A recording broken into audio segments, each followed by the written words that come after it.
오늘 본문은 지략에 대해서 말씀하고 계신데요. 14절 말씀을 보면 지략이 없으면 백성이 망하여도 지략이 많으면 평안을 누리느니라. 여기 첫 번째 지략이 없으면 백성이 망한다라고 되어 있는데 여기에 첫 번째 나와 있는 지략은 히브리어로 타흐불라라는 단어입니다. 이 단어는 다스림, 통치라는 뜻으로 해석이 됩니다. 그런데 이 단어의 어근이 하발이라는 단어인데 이 하발이라는 단어의 뜻은 무슨 뜻이냐면요. 몸을 비틀다, 괴로워하다 라는 뜻입니다.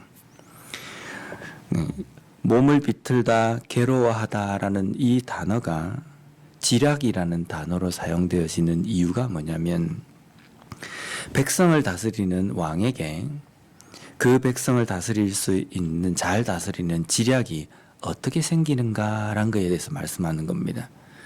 가만히 있으면 머릿속에 그냥 탁탁 백성을 어떻게 다스려야 되는지 생각이 드는 것이 아니라 왕으로서 백성을 잘 다스리기 위해서는 몸부림을 쳐야 된다는 겁니다.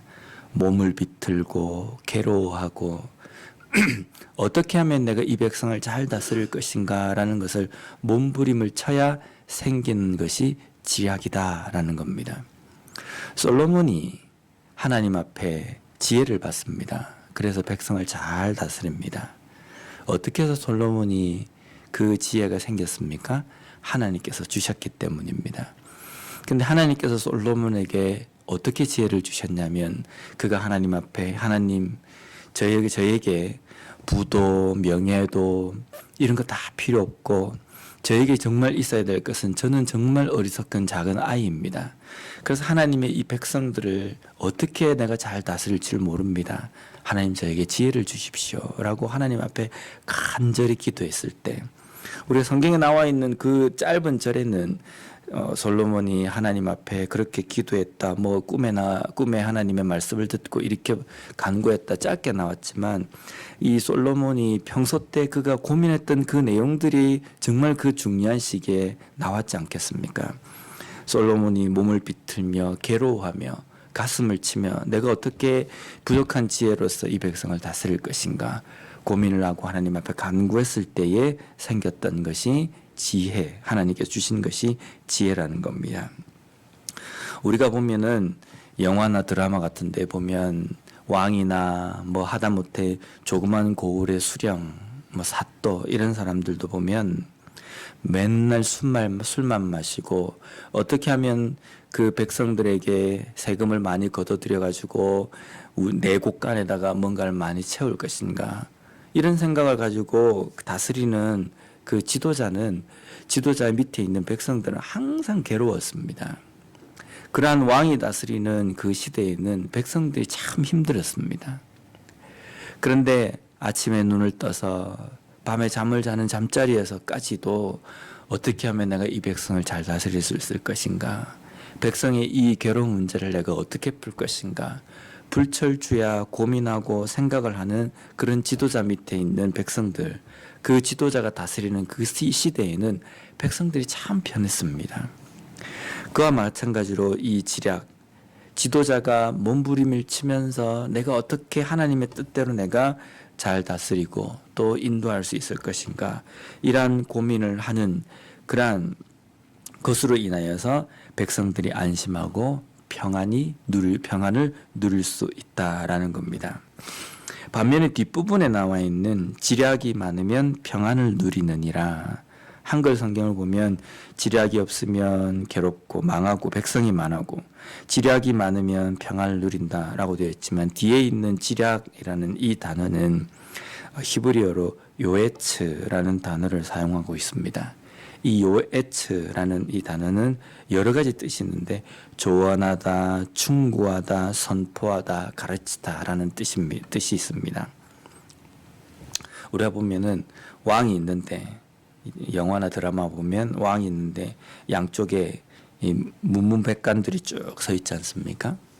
근데 왕이 회의를 하거나 이럴 때 아니면 무슨 의견을 냈을 때 옆에 있는 신하들이 직언을 하기도 하고 때로는 자기들의 의견도 이야기하기도 하고 합니다. 그럴 때 왕이 이 신하의 이야기, 저 신하의 이야기 다 그 이야기들을 귀담아 들어가지고 이걸 어떻게 했으면 좋겠는가 고민을 하면 정치가 잘 됩니다. 근데 왕이 아주 권위적이고 자기가 듣고 싶은 말만 듣고 충언을 귀담아 듣지 않고 때로는 신하들이 귀에 거슬리는 이야기를 할 때에는 어떻게 감히 왕에게 이런 이야기를 하느냐라고 하면서 그것을 싹둑싹둑 잘라버리면 그 왕은 자신이 가지고 있는 그 생각 그 이상을 뛰어넘어서 나라를 잘 다스릴 수 없다는 겁니다. 그런데 내 지혜가 이만큼인데 다른 사람들이 내 지혜 이상의 것들을 뭔가를 이야기할 때 그것도 포용하고 그것도 받아들이면 더 내 지혜 이상의 사람이 될 수 있고 내가 성장할 수 있다는 겁니다. 지략이 많으면 평안을 누립니다.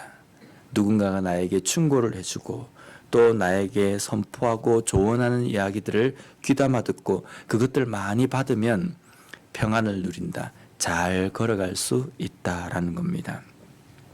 오늘 이 두 절 말씀은 신학자들이 왕에게 정치를 하는 위정자에게 말씀하시는 내용이다라고 이렇게 이야기합니다. 그런데 우리는 우리 개인의 삶에서 여기에 있는 지략이라는 이 단어 대신에 우리가 무엇을 넣어서 적용을 해야 하냐면 하나님의 말씀입니다. 하나님의 말씀이 우리에게 있으면 그 말씀으로 인하여서 우리가 평안히 길을 걸어갈 수 있습니다. 반면에 하나님의 말씀이 우리의 삶에 없다면 우리의 인생은 어떻게 됩니까? 망하는 인생이 되는 겁니다. 첫 번째로 하나님의 말씀, 하나님의 언약이 우리와 함께 있었기 때문에 죄로 인하여서 망하는 우리의 인생이 구원을 받게 되었다는 겁니다. 하나님께서 언약을 주시고 예수 그리스도를 통해서 우리를 구원해 주시겠다라고 약속하신 그 하나님의 말씀이 있었기 때문에 망하는 인생인 우리가 정말 수지 맞는 인생, 구원받은 백성으로서 이 땅의 삶을 살 수 있게 되었다는 겁니다. 그렇기 때문에 하나님의 말씀이 있는 인생은 망하지 않고 평안한 가운데 걸어갈 수 있다는 겁니다. 또 한 가지 우리의 삶에서도 하나님의 말씀이 풍성해야 합니다. 마치 권위적이고 귀를 닫고 고집불통인 지도자처럼 옆에 있는 신하들의 그 지략을 듣지 않으면 잘 못 다스리는 지도자가 되는 것처럼 하나님의 말씀이 우리에게 계속적으로 말씀하실 때 그 말씀을 듣고 받아들이고 마음에 새기고 그 말씀대로 살아가기 위해서 내 삶을 뜯어 고치고 때로는 내 스스로에게 채찍질을 하기도 하고 이럴 때에 우리의 삶은 잘 갈 수 있다는 겁니다. 그런데 하나님의 말씀이 이야기해도 귀를 탁 닫아버리고 내가 듣고 싶은 하나님의 말씀만 듣고 내가 적용하고 싶은 하나님의 말씀, 축복의 말씀, 복 준다는 말씀 이런 것만 적용을 한다고 한다면 우리의 삶은 결코 제대로 된 길을 걸어갈 수가 없다는 겁니다. 또한 우리에게 이 하나님의 말씀이 지략과 같은 어떤 것이 되려고 하면 몸부림을 쳐야 되는 겁니다. 그냥 가만히 듣고만 있는다고 해가지고 그 말씀이 내 속에 들어와서 나에게 지략이 되는 것이 아니라 그 말씀을 듣고 내가 이 말씀대로 어떻게 내가 살 것인가, 내가 어떻게 내 삶을 하나님의 뜻대로 내가 살아갈 것인가 몸부림을 쳐야 됩니다. 읽고 그 말씀을 읽은 그 말씀을 가지고 내가 어떻게 할 것인지 고민도 하기도 하고 나 자신을 하나님의 말씀에 복종시키는 그러한 과정이 있을 때에 우리의 삶 가운데에 하나님의 말씀이 지략과 같이 새겨지고 그 말씀대로 이 땅의 삶을 잘 걸어갈 수 있다는 겁니다. 우리의 삶에 그런 고민과 그러한 과정이 있었으면 좋겠습니다. 다음으로 15절 말씀을 보면 타인을 위하여 보증이 되는 자는 손해를 당하여도 보증이 되기를 싫어하는 자는 평안하니라. 우리가 보증이라는 건 잘 써야 됩니다. 한국에서도 보면 보증 잘못 쓰셔가지고 힘들어하시는 분이 많이 있지 않습니까? 그러면 하나님께서는 15절 말씀을 절대로 다른 사람을 위해서 보증을 서지 말라고 이 말씀을 주시는가? 여기에 히브리어 원어를 보면 우리가 한글 성경으로 읽는 것과 조금 다릅니다. 여기 보면 타인을 위하여 보증이 된다라고 이야기할 때 이 타인이라는 단어가 히브리어로 자르라는 단어인데요. 이 단어는 타인은 타인인데 부정적인 타인을 이야기하는 겁니다. 그래서 이 자르라는 단어가 어떻게 또 해석이 되냐면 적, 야만인, 간음하는 자, 창부 이런 사람을 지칭할 때 이 단어를 사용합니다.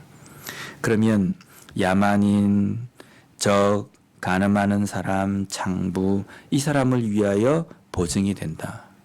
뭐 돈으로 아니면 신용으로 보증을 하는 이런 것도 있겠지만 이 사람들에게 보증이 된다는 건 어떤 겁니까? 이 사람들이 가지고 있는 사고와 이 사람들이 가지고 있는 생각에 동참하는 것을 이야기하는 겁니다.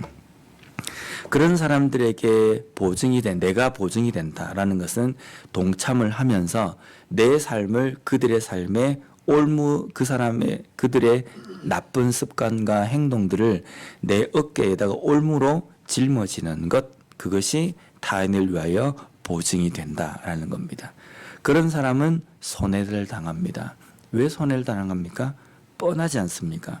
이 사람들이 다른 사람을 끌어들이고 다른 사람을 자신의 그 편으로 만들려고 하는 이유는 자신의 이익 때문입니다. 어떻게 내가 저 사람을 등을 쳐서 내 이익을 얻을 것인가?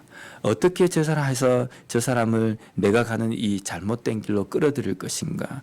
이런 생각을 가지고 살아가는 삶입니다. 그런데 그런 사람의 사고와 생각에 동참하고 또 그 사람의 이야기에 귀를 기울이고 그러다 보면 나도 서서히 물들어 버린다는 겁니다. 그래서 옛말에 보면 근묵자흑이라는 말이 있지 않습니까? 묵에 우리 먹이 있는데 그 먹에 가까이 하면 내 그 옷이 검어진다라는 뜻이거든요. 나는 하나님의 백성이기 때문에 나는 절대로 거기에 물들지 않을 것이다. 근데 우리는 인간이고 여전히 죄악 가운데 살아가기 때문에 우린 쉽게 물들어 버립니다. 그래서 우리가 이 땅의 삶을 살아갈 때에 하나님의 백성으로 다른 사람과 세상과 완전히 인연을 끊고 살라는 것이 아니라 그들과 함께 살아가지만 구별되어야 된다 라고 말씀하시는 것이 거룩한 백성이 되어야 된다라는 말씀입니다. 구별되어야 된다라는 것은 그들의 삶과 그들이 가지고 있는 생각들에 동참하거나 동의하라는 뜻이 아니라 그들의 삶 가운데에 깊이 들어가서 우리가 받은 그 구원의 은혜와 복음을 오히려 그들에게 영향을 주는 삶을 살아야 된다는 겁니다. 그들과 함께 살아가지만 그들처럼 물들지 않고 그들처럼 잘못된 길에 서지 않고 오직 주야로 하나님의 말씀을 묵상하고 그 말씀대로 살아가며 그들에게 그 말씀을 전할 수 있는 삶, 그 삶을 사는 것이 평안한 삶을 살아가는 삶이라는 겁니다. 여기 보면 그들의 보증이 되기를 싫어하는 자는 평안하다라고 말씀하지 않습니까? 여기 보면 싫어하다는 이 단어가 단순하게 그냥 싫다라는 것이 아니라 증오한다라는 의미까지 포함이 되어 있습니다. 그들이 가지고 있는 사고와 그들이 가지고 있는 생각들을 증오할 정도로 싫어하고 거기에 대해서 끊는 것이 우리 그리스도인에게 필요한 삶이라는 것입니다. 오늘날 우리가 살아가면서 우리의 삶은 반드시 하나님의 말씀, 지혜, 그 지략이 우리 속에 있어야 합니다. 그 말씀이 우리 속에 있기 위해서는 몸부림쳐야 합니다. 몸부림치고 또 하나님의 말씀이 내 가슴 속에 때로는 따끔하게 들릴 때에도 그것을 후벼 판다 할지라도 내 삶 속에 하나님의 말씀대로 살아가려고 하는 그 의지와 또 그러한 또 하나님 앞에 간구함이 있어야 됩니다. 그러므로 말미암아 이 땅 가운데 살아가지만 구별된 백성으로서 살아갈 수 있는 이 하루의 삶이 되었으면 좋겠습니다. 기도하겠습니다.